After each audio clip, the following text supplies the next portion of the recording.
Fui psiquiatra por más de 20 años. Traté a tantos pacientes que me es imposible recordarlos a todos, pero hubo un paciente que me perturbó demasiado. Era una niña. Ella fue golpeada brutalmente por sus dos hermanos.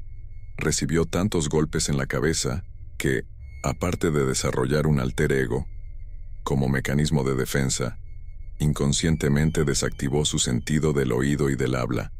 Así que la única forma de tratar con ella era mediante la escritura. Tenía varios cuadernos. Uno era para nuestra sesión donde yo anotaba mis preguntas y ella mis respuestas.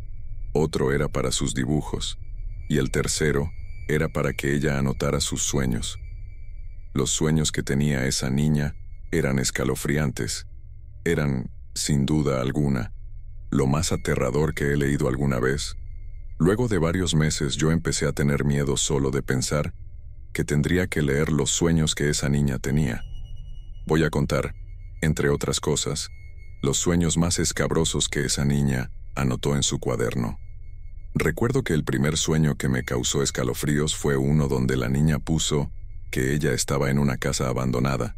Ella intentaba salir de la casa, pero era imposible, pues había demasiadas puertas y cada puerta llevaba a un cuarto con más y más puertas.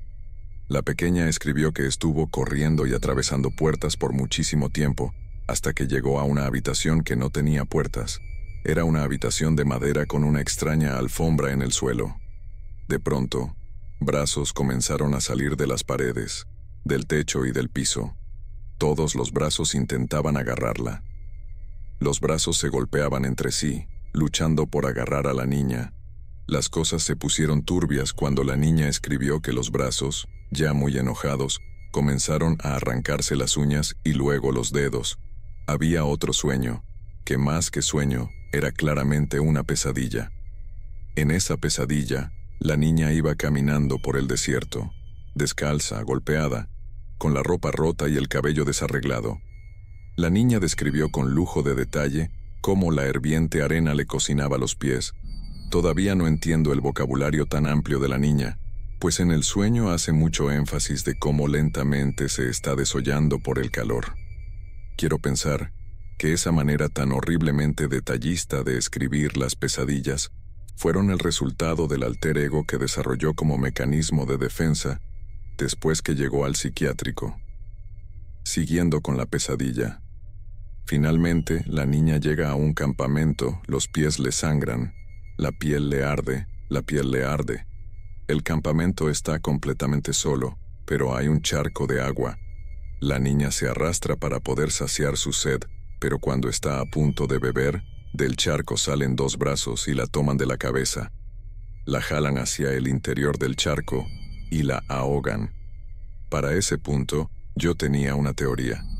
Quizá las terribles pesadillas que escribía la niña no eran sus pesadillas, sino que quizá eran recuerdos distorsionados del ataque que sufrió. En aquel entonces, no eran tan común atender pacientes con diferentes personalidades, y esa niña fue la primera que yo atendí con ese trastorno, así que era realmente perturbador ver cómo podía estar triste, y de un segundo a otro pasar a tener una sonrisa siniestra.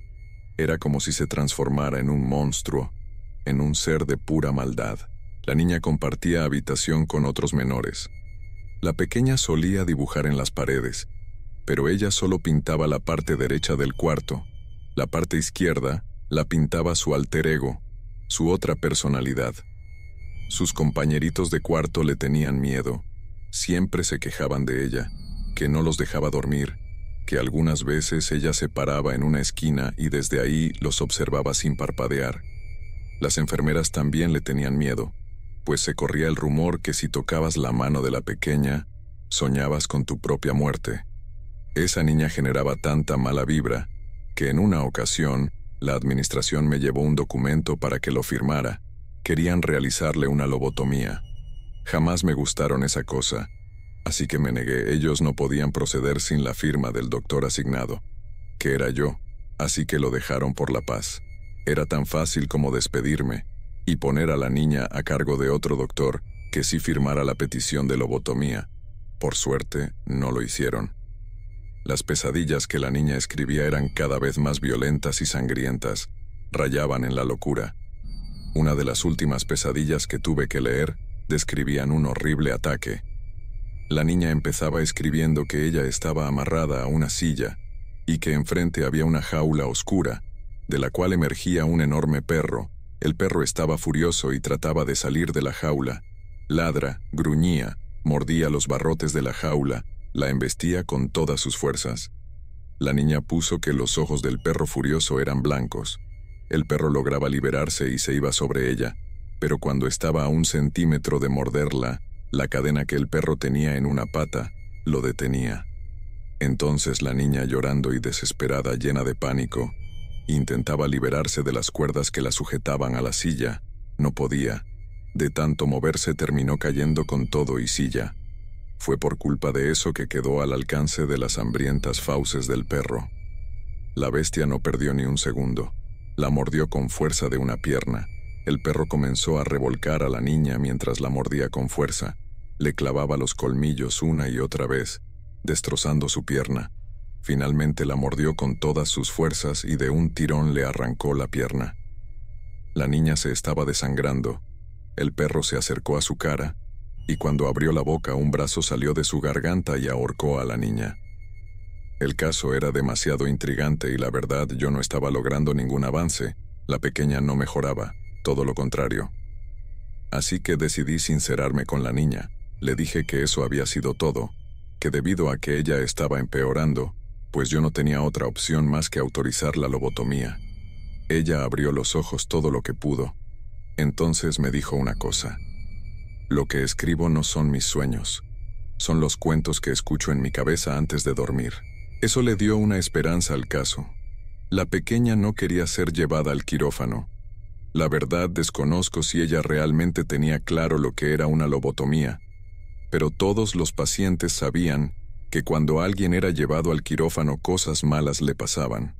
Le dije que tenía que ser más cooperativa para poder curarla y sacarla de ahí antes que la llevaran al quirófano. Entonces la niña, para mi total sorpresa e incredulidad, comenzó a hablar. Me dijo que la otra niña, es decir, su alter ego, era muy oscura, que era la hija del diablo.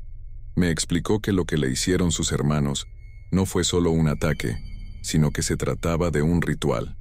Eso no sonaba tan incoherente como parece, pues los hermanos de esa niña habían confesado durante el interrogatorio que pertenecían a una secta satánica. La niña continuó hablando. Me dijo que el ritual había salido mal, pues la madre los había descubierto cuando el ritual aún no estaba completo. Es por eso que la otra niña solo había nacido a la mitad, y que la otra niña estaba enojada por eso, que ese era el motivo por el cual la atormentaba contándole esas horribles cosas cada noche. Seguí tratando a la niña por unos meses, y aunque ella realmente mostraba interés en mejorar, su alter ego cada vez tomaba más control sobre ella. Había días enteros que la niña no volvía del limbo mental. Finalmente, no hubo nada más que hacer. La gota que derramó el vaso fue cuando la niña intentó hacerse mucho daño. Ya no pude hacer nada por ella. La llevaron al quirófano. Sé perfectamente todo lo que les hacían ahí dentro a los pacientes, pero es tan horrible que no me atrevo a mencionarlo. Cuando la niña salió de ahí, ya no era la misma. Estaba rota, todo el tiempo estaba ida. Ya no era consciente de sí misma ni del mundo que la rodeaba. Hablaba pero no decía nada. Escuchaba, pero no hacía caso. No soportaba verla y saber que pude haberla ayudado si yo tan solo hubiera hecho un mejor trabajo. Luego me asignaron a otro paciente que tenía el mismo trastorno. Era un hombre muy macabro que decía que era un náhuatl, pero esa es otra historia. Renuncié pues sabía que tampoco podría ayudarlo. Algunos años después el hospital psiquiátrico fue demolido, sí. Yo trabajé en la Clínica San Rafael, en la alcaldía de Tlalpan. Esa clínica está envuelta en muchísimos misterios. Hasta se hizo una película justo antes de que fuera demolida. Al día de hoy, en el terreno donde antes estaba el quirófano donde se practicaban las lobotomías, está un Walmart.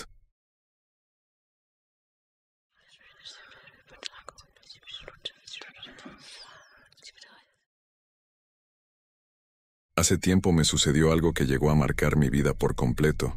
Significa tanto para mí poder compartirles esto que espero que ayude a alguien más en su vida, pues me ha enseñado que si algo a lo que le tememos mucho es a la misma muerte, vivir esa experiencia y saber lo que se siente, hace que cambie todo nuestro panorama sobre ella.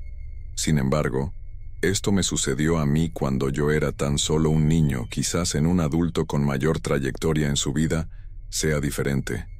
Mi nombre es Federico, soy el tercero de 4 hijos hoy en día, y soy oriundo del municipio de Morelia en Michoacán de Ocampo. Actualmente ya tengo los 25 años y estoy ya a pocos meses de casarme. Se preguntarán por qué les digo todo esto. Es debido a que hace años tuve una experiencia muy cercana a la muerte que me cambió totalmente. Y hoy que tengo la oportunidad de contarles todo esto, gracias a que logré regresar de la muerte. Se trata de una experiencia que jamás he vuelto a sentir. Sin embargo, a consecuencia de haber regresado de la muerte me han conllevado una serie de sucesos que me es complicado explicar a los demás. O por lo menos, que me crean. Vivíamos en una zona un poco alejada del centro de Morelia, para ser más precisos, en una zona residencial privada en la que muchas casas apenas se estaban construyendo. Con mi familia ya teníamos algunos años viviendo allí, y aproximadamente yo tenía unos 6 años cuando todo comenzó. Al tratarse de un fraccionamiento privado, mis padres confiaban mucho en la zona, y sabían que no nos pasaría nada si nos dejaban jugar en las afueras de la casa. Sin embargo, ellos no contaban con que a mí se me ocurrió la estupenda idea de ir a una de las casas que estaban aún en construcción.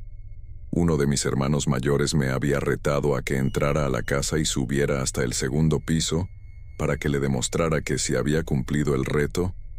A mí siempre me gustaba ese tipo de juegos de cumplir retos, pero no contaba con que después de ello no volvería a jugarlo jamás. Ingresé corriendo a la casa. No había nadie en ese momento que le cuidara, de hecho ya tenía varios días sin que los albañiles regresaran a trabajar, pues últimamente había llovido mucho, por ello aún la casa estaba en obra negra. Se podía notar que le faltaba mucha construcción a la casa, e incluso cuando estaba subiendo las escaleras, me topé con que en varios escalones estaban incompletos, y en vez de ellos se había puesto un tablón de madera que cubría el hoyo, y que yo llegué a pensar que servía como un escalón. Aún así, subí con cautela sin pisar aquel tablón para poder llegar al 2.º piso. Allí fue cuando me percaté que los cuartos de arriba estaban incompletos o sin terminar. Llegué al cuarto que tenía el balcón. Salí para demostrarle a mi hermano que había cumplido con el reto. En ese momento se alteró gritándome que los albañiles ya habían regresado y que tenía que bajar inmediatamente. La verdad me espanté por ello. Lo menos que quería era tener un problema, así que corrí hacia las escaleras y sin darme cuenta pisé el tablón de madera y este no soportó mi peso por completo, a lo que caí a una altura considerable y me golpeé la cabeza. Aún recuerdo el sordo golpe que retumbó en mi cráneo. El impacto me provocó que me mareara y comenzara a vomitar. Después de ello no dejé de llorar. Me dolía tanto la cabeza que cualquier movimiento me hacía sentir mal. Pude ver que mi hermano entró a la casa y me vio allí hincado. Rápidamente me tomó con sus brazos y me cargó para llevarme hasta la casa con nuestros padres. Siendo muy honesto, no recuerdo mucho desde allí. Mi hermano me decía que estaba perdiendo el conocimiento y que comencé a sacudirme rápidamente. Al parecer se refería a que comencé a convulsionar. Ya después de allí no recuerdo nada más hasta que estaba en el hospital. Desperté observando un techo extraño que jamás había visto. Allí estaba mi madre dormida sobre mi regazo. Le pregunté en voz muy baja si todo estaba bien, pero un intenso dolor en mi cabeza se propagó hasta mi cuello. Mi madre despertó y se puso contenta al ver que había despertado. Procuró que no me moviera para nada. Fue cuando en ese momento entró el doctor a platicar con nosotros. Siendo honesto, lo que nos hayan dicho en ese momento, yo no lo comprendí.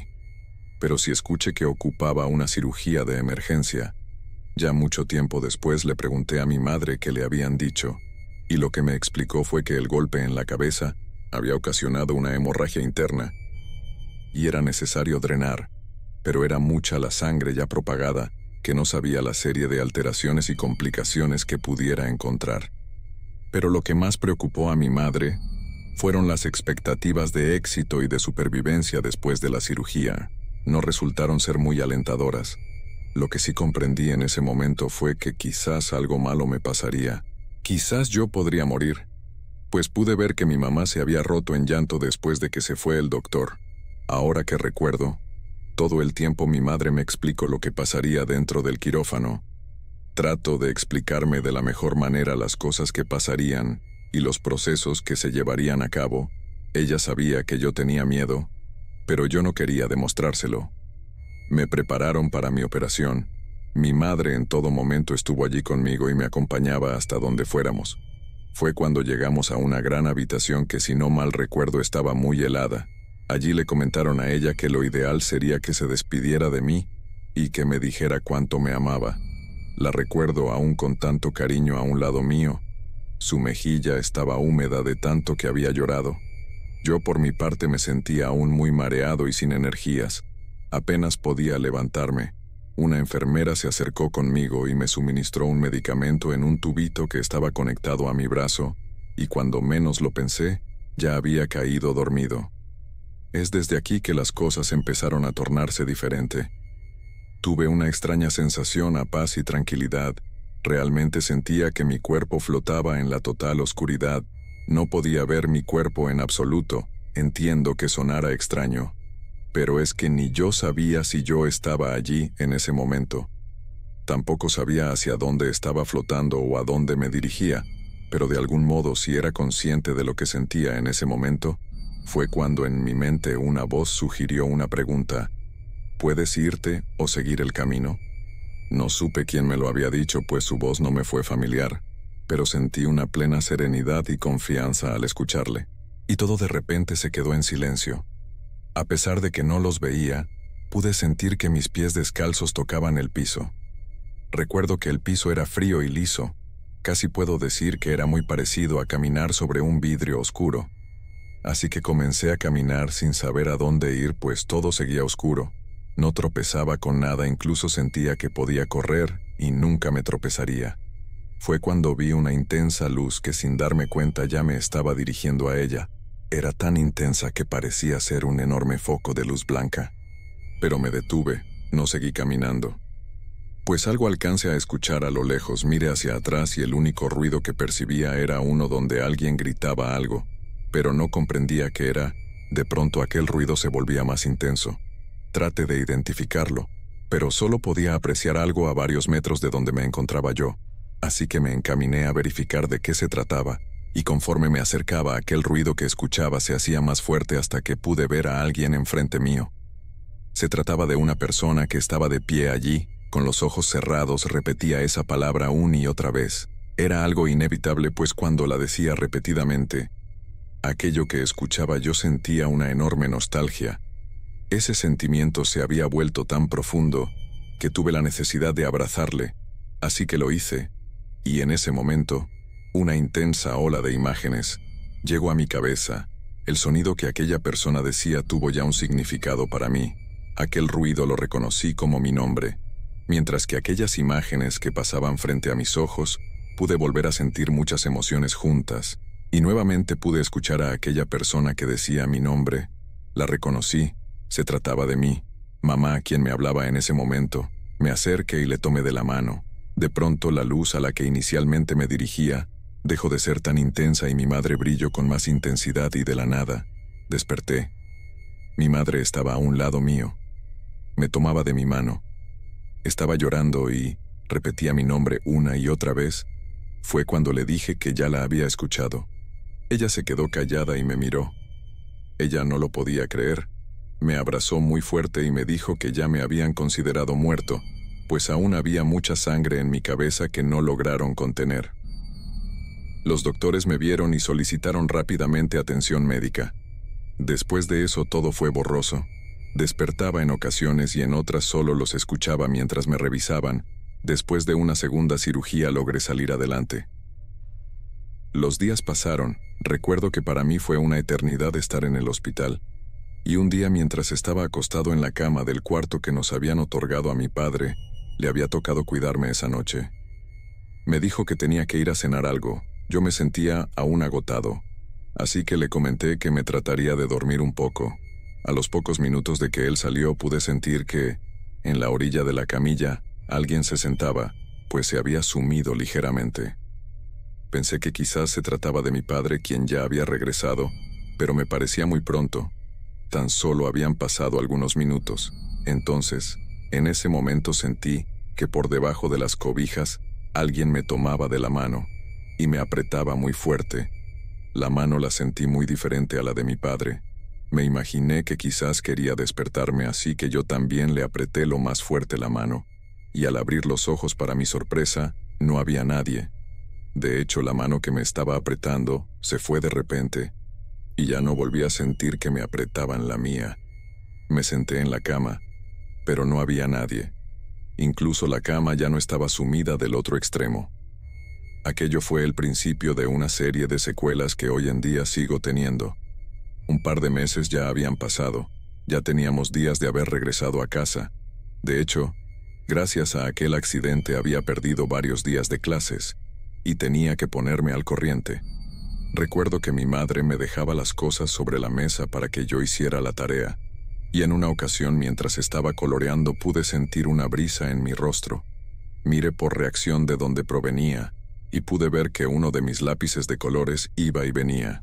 Pareciera que alguien estaba jugando con él. Yo me encontraba en silencio mientras observaba esto, y antes de buscarle alguna explicación a lo que veía, le grité a mi mamá. Ella llegó en unos cuantos segundos, pero el lápiz ya no se movía. Esa noche decidí contarles a mis padres lo que me había ocurrido en el quirófano, y mientras que lo hacía, muchas cosas que ya les conté regresaron a mi mente.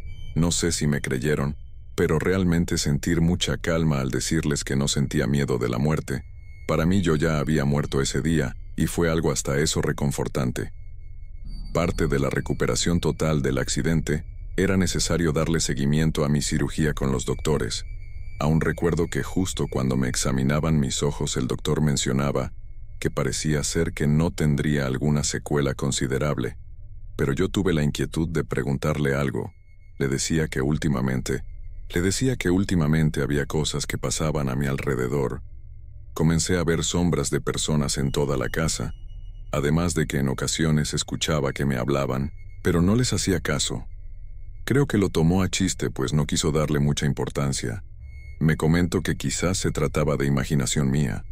Creo que lo que más duele en este tipo de situaciones es que la gente no te crea. Sin embargo, mis padres resultaron ser una fuente plena de confianza, al grado que cada vez que yo les platicaba que había visto algo, me sentía escuchado.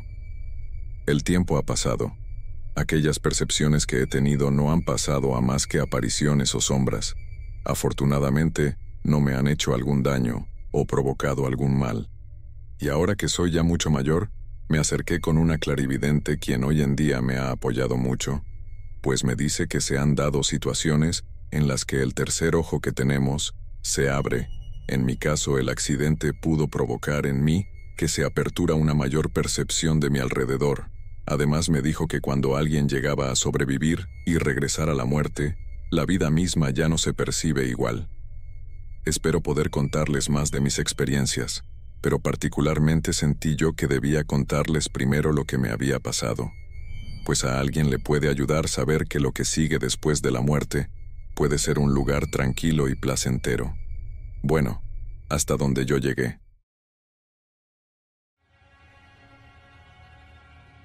Suscríbete y activa la campana para más contenido.